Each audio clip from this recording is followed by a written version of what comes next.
نئی صبح پریزنٹس راہ ہدایت بائے مفتی صادق احمد۔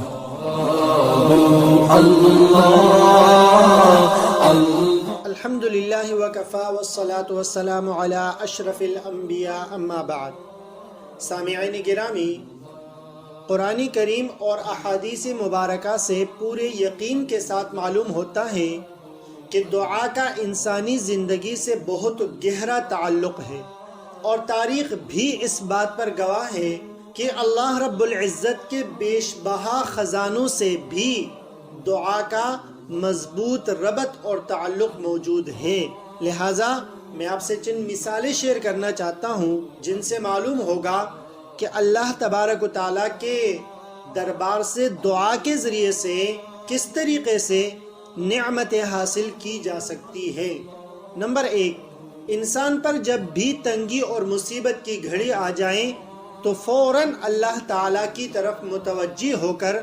اللہ تعالیٰ سے اس کا فضل مانگے۔ اس کی مثال حضرت موسیٰ علیہ السلام کے قصے میں ملتی ہے کہ اللہ تعالیٰ فرماتے ہیں، ایک شخص موسیٰ علیہ السلام کے پاس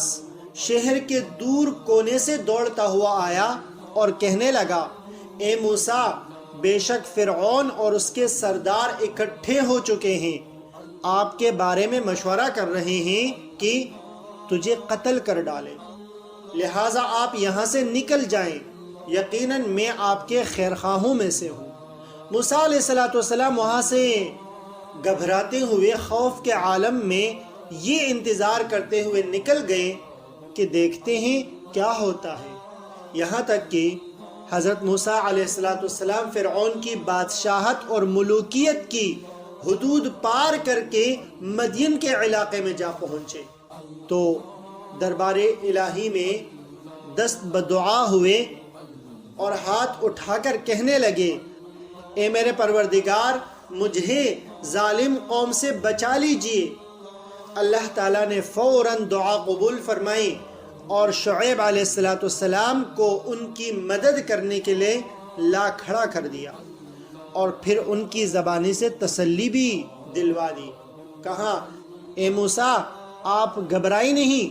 ظالم قوم کی بادشاہت سے آپ نجات پا چکے ہیں، آپ کو نجات مل چکی ہے۔ عزیزان گرامی، اسی موقع پر حضرت موسیٰ علیہ السلام بے نوا مسافر کی طرح تھکے ہارے ایک صحرائی درخت کے نیچے چھاؤں میں سایہ لے کر آسمان کی طرف نگاہ اٹھاتے ہوئے دعا مانگتے ہیں اور کہتے ہیں، اے رب کریم، جو بھلائی میرے لیے نازل فرمانی ہے نازل فرما دیجئے، میں اس وقت آپ کی بھلائی کا شدید محتاج ہوں۔ اللہ کا کلام اس بات کا گواہی دے رہا ہے کہ رب کائنات نے دعا ایسی قبول فرمائی کہ کھانا بھی عطا کر دیا، رہنے کے لیے ٹھکانہ بھی دے دیا، اور گزر بسر کے لیے ملازمت اور اہل و عیال کا بھی انتظام فرما دیا، اور ایسی امن کی جگہ عطا فرما دی جہاں کوئی خوف اور کوئی ڈر نہیں تھا، یعنی شعیب علیہ السلام کی سرپرستی عطا فرما دی۔ اس سے آپ اندازہ لگائیں کہ مشکل کی گھڑی میں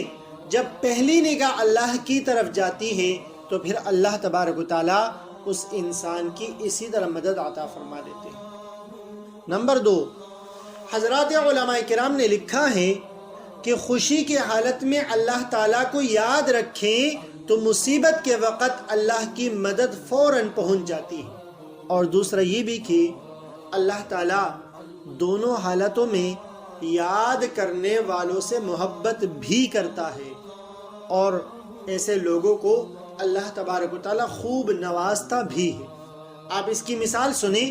کہ حضرت یونس علیہ السلام کا واقعہ آتا ہے کہ وہ ہمیشہ اللہ تبارک و تعالیٰ کو یاد کرتے تھے، اسی کی تسبیح اور تعریف بیان کیا کرتے تھے، انہیں اللہ تعالیٰ کی ذات پر کامل اعتماد تھا۔ چنانچہ جب مچھلی کے پیٹ میں بند ہو گئے تو اس حالت میں بھی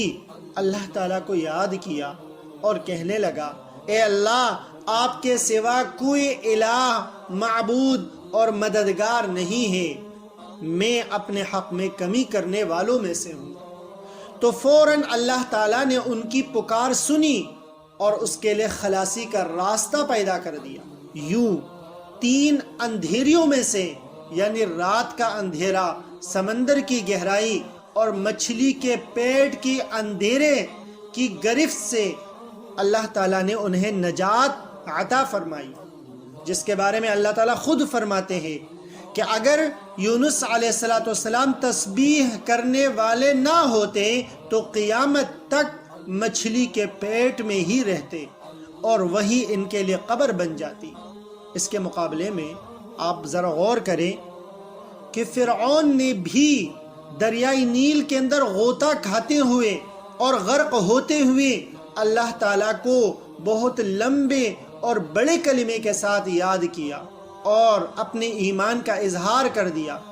لیکن اللہ تعالیٰ نے انہیں جواب دیا اور کہا، کیا تم ابھی ایمان اور فرما برداری کی بات کر رہے ہیں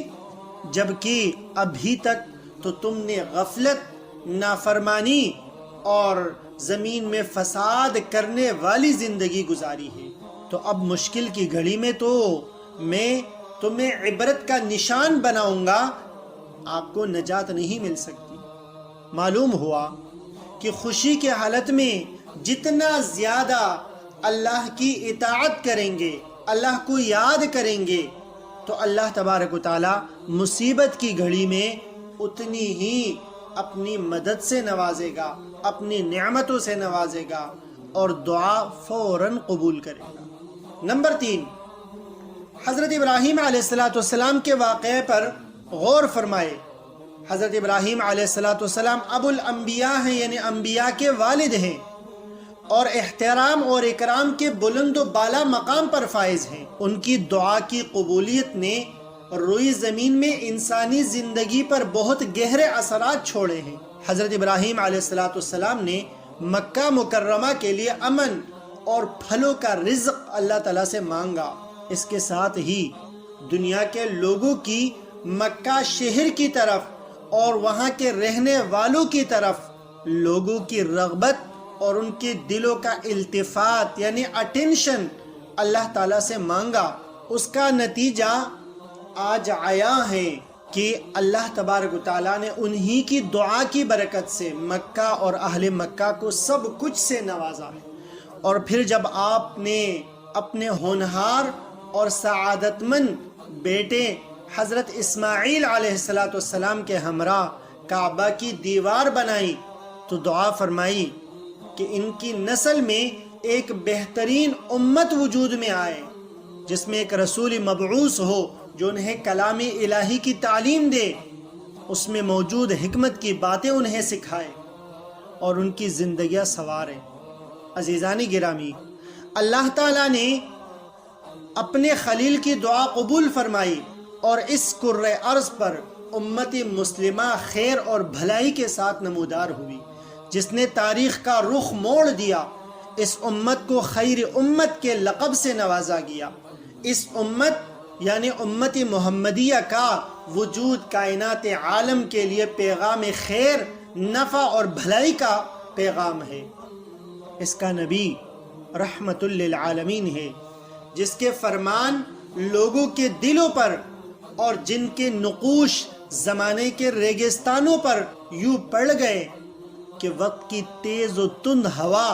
اور خطرناک آندھیاں بھی انہیں مٹھا نہ سکی۔ عزیزانی گرامی، ہم بھی اسی طریقے سے مشکل حالات میں اور خوشی کے حالات میں اگر اللہ کو یاد کریں گے تو انشاءاللہ ہمارے ساتھ بھی اللہ تعالیٰ کی وہی مدد شامل حال رہے گی۔ السلام علیکم ورحمۃ اللہ وبرکاتہ۔